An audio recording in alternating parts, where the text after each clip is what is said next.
Hi, everyone. This is Aaron Meyers at Ishmael Interactive. Thank you for joining us with our speaker series. Today we have Cesar Rivera. Cesar, if you'd like to introduce yourself, tell us a little bit about what you do, what you've done, and some of the stuff that we'll be discussing today. Sure. Again, thank you, Aaron, for inviting me to the podcast. I really appreciate it and looking forward to our conversation. My name is Cesar Rivera. I am formerly the branch chief for the visual design branch at the CDC. Essentially, I was the executive creative director for the agency. And uh, I'm bald. I'm wearing glasses. I have a graying beard, and I'm wearing a dark blue collared button shirt. Um, I've been in the industry for 20 plus years and been leading teams for almost 8 years now. And I truly miss working with the dedicated people that were on my team at the CDC because we were all eliminated from the agency by these downsizes. Yeah, yeah. Happens to a lot of people. I tend to look at Doge as like the weather. I can't argue with the rain, but man, does it ruin a day. Um, I will say it is exciting here to finally have a gentleman on the call that has a beard to rival my own. So that just personally satisfies me. But your position with the CDC and visual design branch chief, I say those words out loud, and a lot of the uninitiated might just think this is the guy who makes things pretty. However, working with the CDC, working adjacent to the CDC, these are some very serious people. And they're not going to get one of those unless it's for very serious reasons that are not quite that simplistic. So, what is the thing that drives CDC to find somebody like yourself when most agencies don't do that? Um, I've had these conversations within the agency with some people. They do tend to ask for, can you make this look better? And my response always was, that's not our sole purpose. Our purpose is not uh, for aesthetics only. We want to approach this from a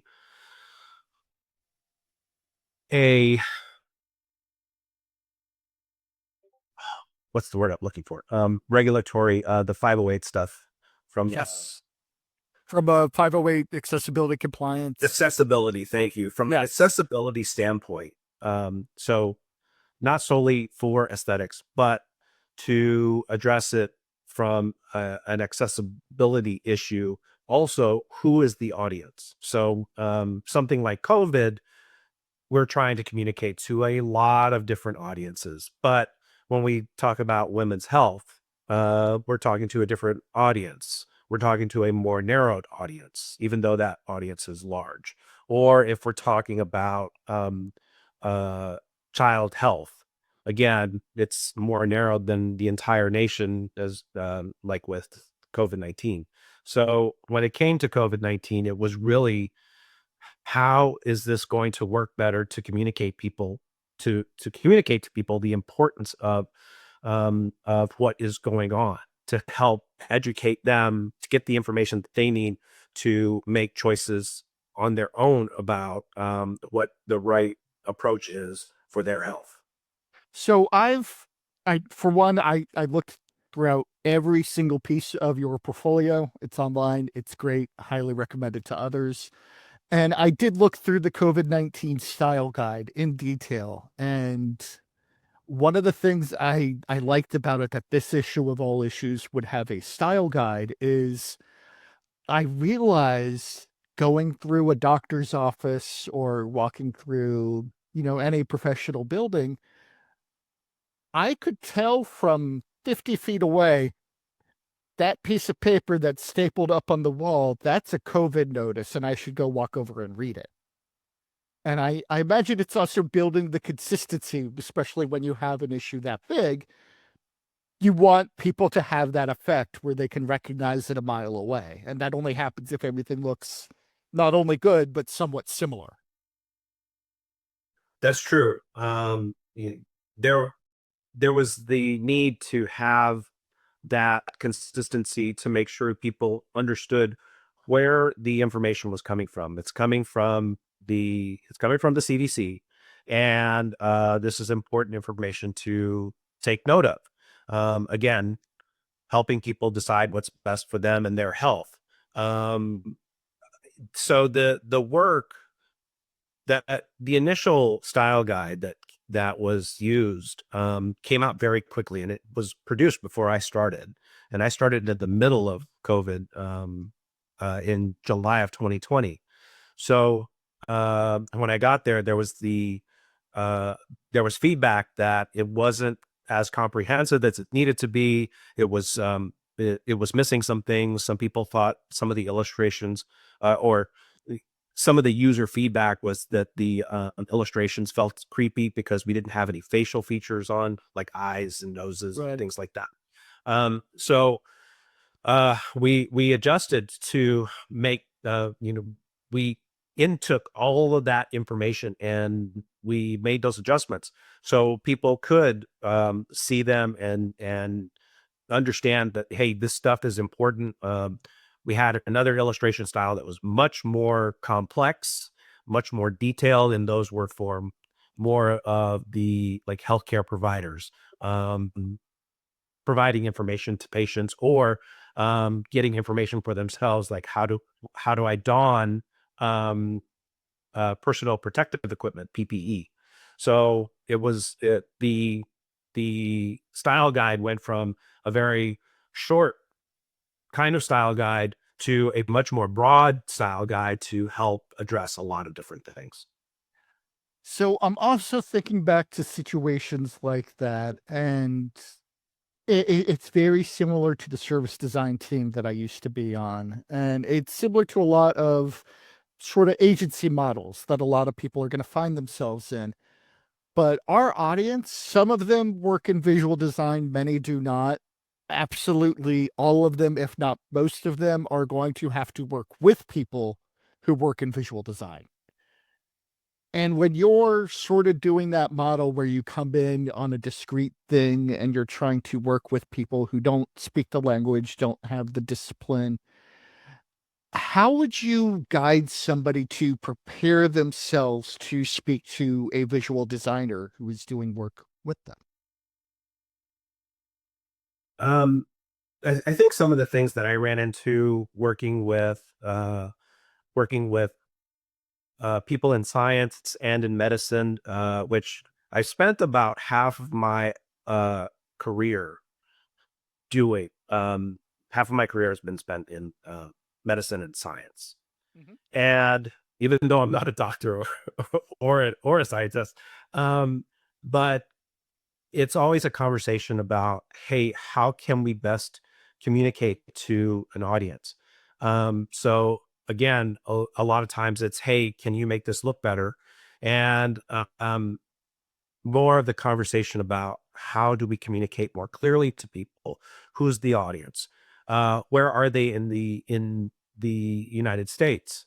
Are we talking to people on the West Coast, East Coast, close to the southern border, uh, in the northern states? Like those that kind of messaging is different. So having those conversations with people regularly about how to address the project got easier because when they would come back, they would say, "Okay, here's who we're talking to. Here's what we're trying to accomplish."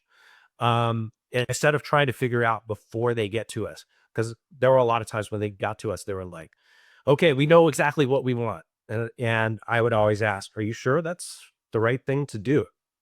Uh, because what what's the information that? Well, we have all this information. I was like, "Okay, great. I'd like to see it."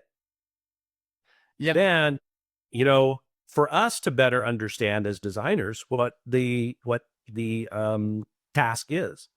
So as time went on, we started getting more of that information and getting more in depth into the conversation about how best to address whatever those visuals might be, or uh, if it maybe they think they need a poster, or maybe they think they need branding, and really they need a poster to help um, to help communicate the information. Or if it's going to a healthcare provider, maybe it's not a pamphlet, a trifold pamphlet. Maybe it's something different. And so we had those conversations. We were able to understand better what they needed, and they understood better how we could help them communicate that information. So really know your customer and be willing to engage in that conversation. Now, something that is related to that, so it's going to be a similar, but I think the nuance is important kind of question.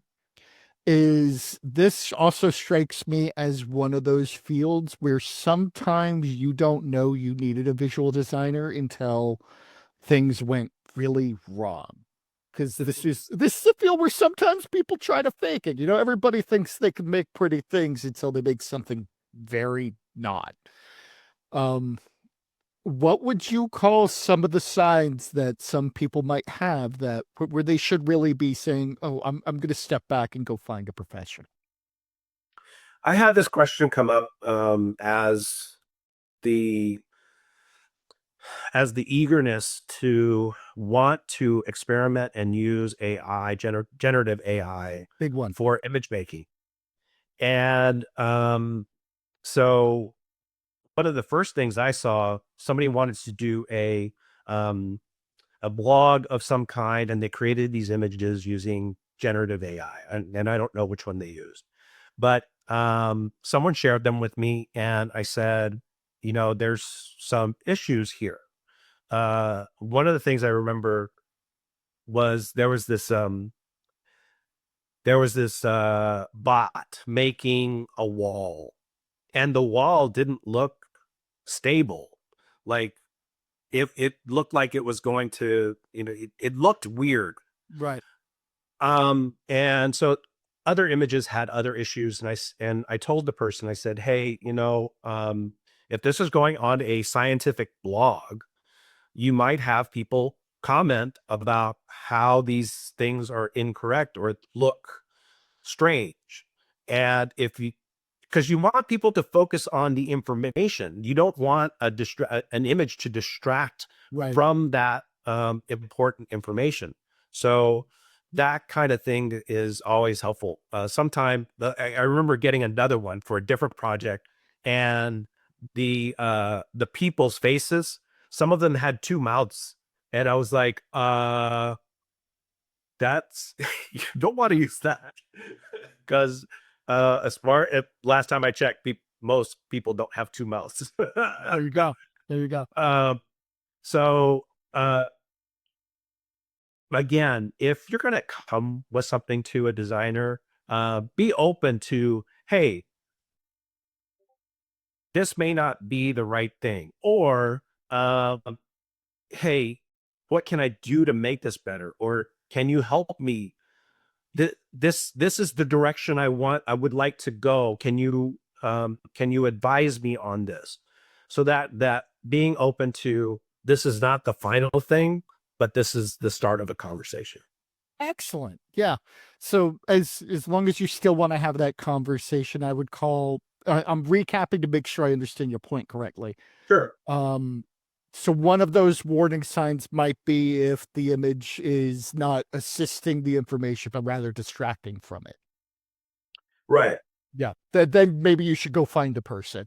I imagine that's also very key in scientific journals and things like that, because I've worked with scientists before, and these tend to be people who can be captured by a detail very, very quickly.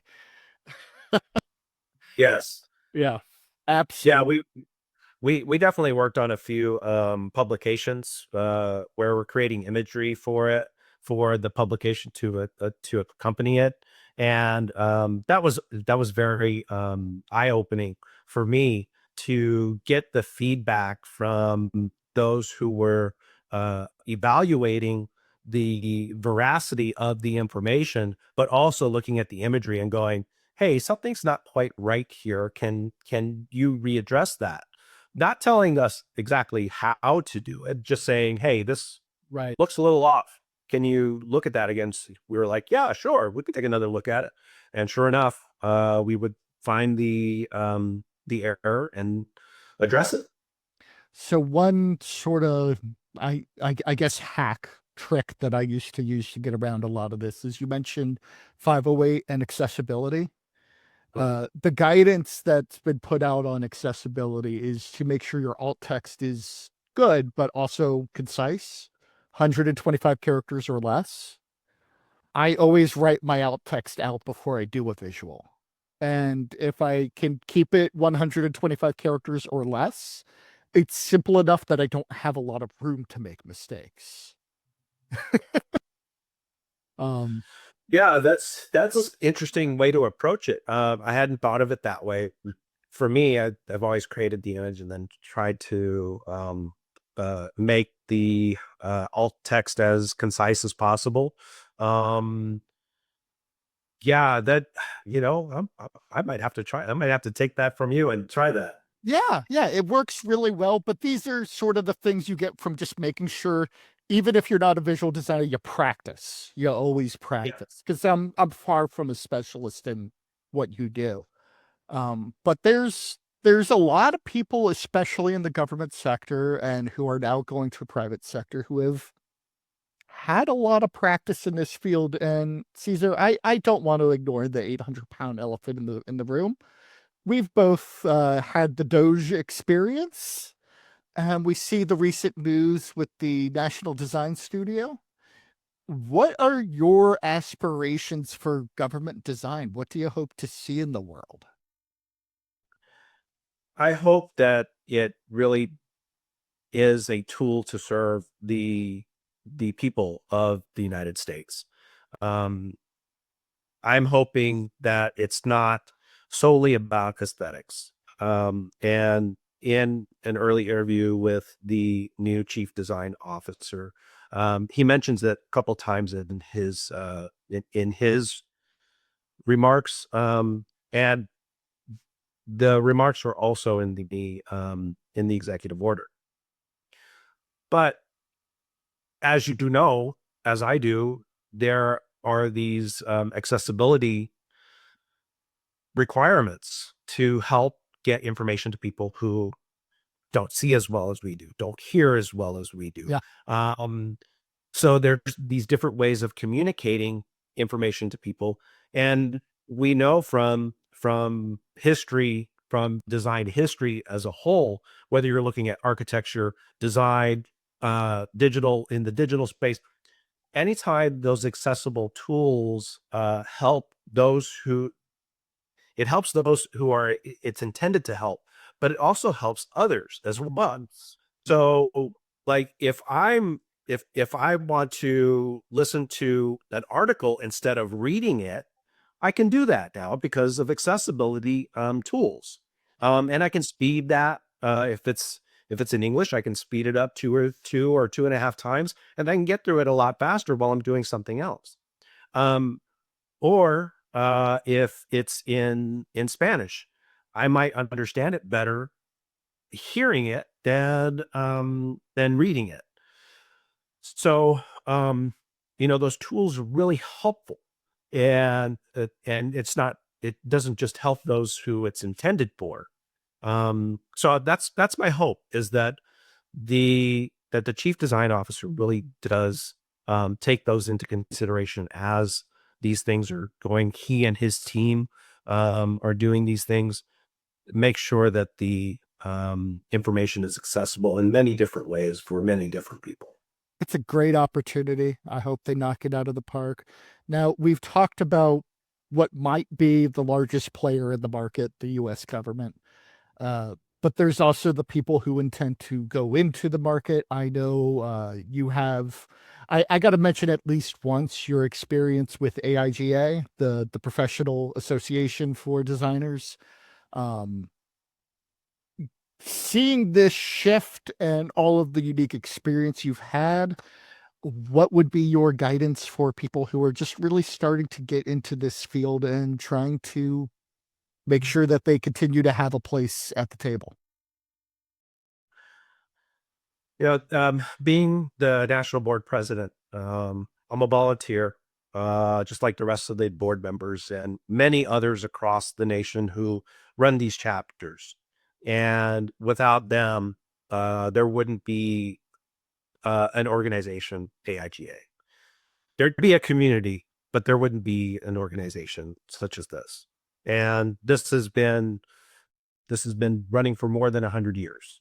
So um, I come on the shoulders of a lot of people, and the atmosphere right now is tough in the market, in the community, and I'm hoping that AIGA can continue to be the beacon that it has been, and that it can continue to be the source uh, where designers of all in all different industries can look to.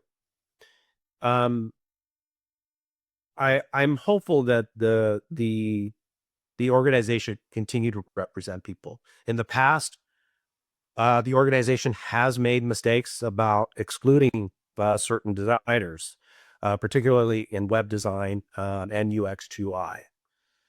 And we know that those things are not going anywhere, even though at the time it was, oh, these things are a fad. Um, we can't ignore them, and they are part of the industry. The Like, people who so work with us. nobody's going to have a perfect record for 100 years. So, No, no, we're not. Okay, no one does. No one's batting 1,000 anywhere. right. Um, so uh, as AI continues to evolve, um, that's going to open up different kinds of career paths for people. And we need to make sure that we're able to adjust and be flexible in what the definition of a designer is. Excellent. Excellent. Thank you for this conversation, Caesar. I would like to end this with what we at Ishmael Interactive call the one for fun. The one for fun is the silly question we ask because it's a great mental bookmark. You know, people might not remember visual design podcasts, but if you say, "Oh, it's the one where you say, what's your favorite thing to put on a hot dog?"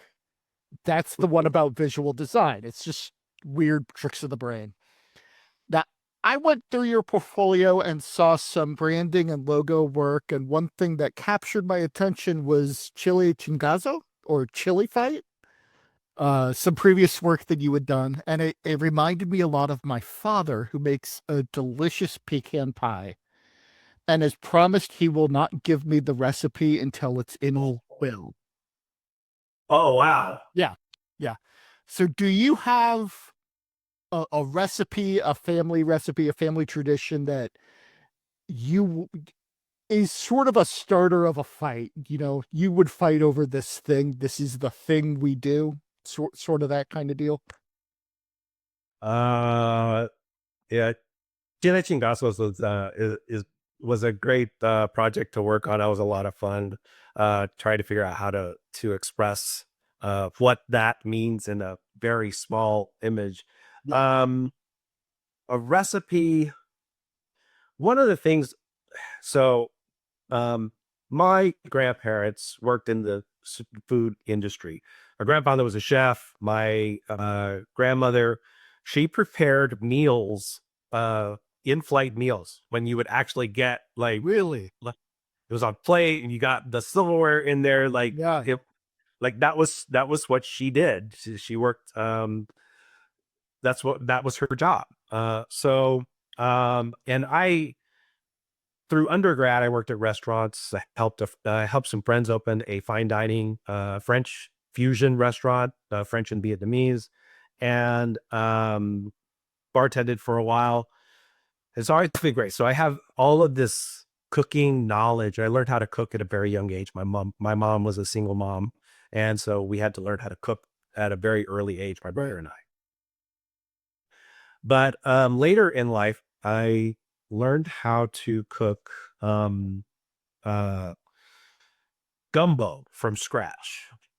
My heart. And a lot of people like it. And my friends who opened up that French Vietnamese restaurant, I asked them, "Hey, what are your thoughts on this gumbo?" And they were like, "This is really good." Thanks. Come on. Like Nice. I impressed a couple of chefs Zero, but it doesn't get better. with one dish. Yeah. That's when you stop. So gumbo is by far the most requested thing from my family, my wife, my mom, Yeah. my daughter. Like everybody just really enjoys it, and I'm glad I have um that recipe to share with family and friends, and that hopefully it's one of the things that I'm remembered for uh long into my years of aging and after. Well, thank you for that. It's you paint it very vividly, so I do like that. And from us here at Ishmael Interactive, it's about lunchtime, so I think I'm gonna go on DoorDash and order some gumbo. I'll see everyone later. All right, thank you very much.